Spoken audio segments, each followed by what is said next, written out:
Step जो कि आप सीख करके किसी भोजपुरी सॉन्ग में आराम से डांस कर सकते हैं और आराम से स्टेप्स को यूज कर सकते हैं। तो दोस्तों वीडियो को लास्ट तक देखना और वीडियो को स्किप मत करना।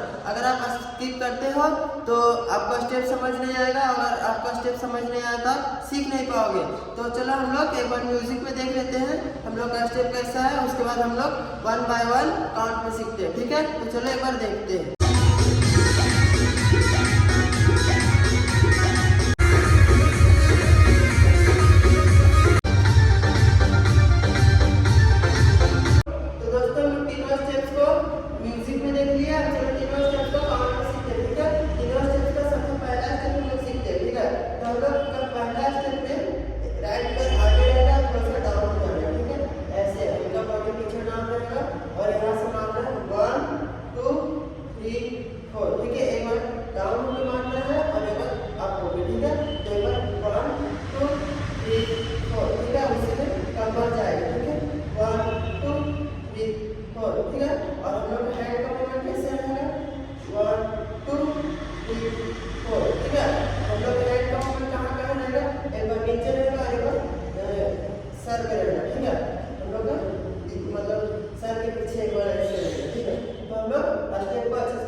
तो दोस्तों मैं आज भी आप लोगों को 3 सिंपल स्टेप सिखाया जो कि आप सीखकर किसी भोजपुरी सॉन्ग में आराम से यूज कर सकते हैं और आराम से डांस कर सकते हैं। तो दोस्तों अगर आप मेरे चैनल पे नए हो तो प्लीज़ यार चैनल को सब्सक्राइब कर लो, लाइक कर दो और अपने दोस्तों के साथ शेयर कर दो। फिर से मिलते हैं नेक्स्ट वीडियो के साथ।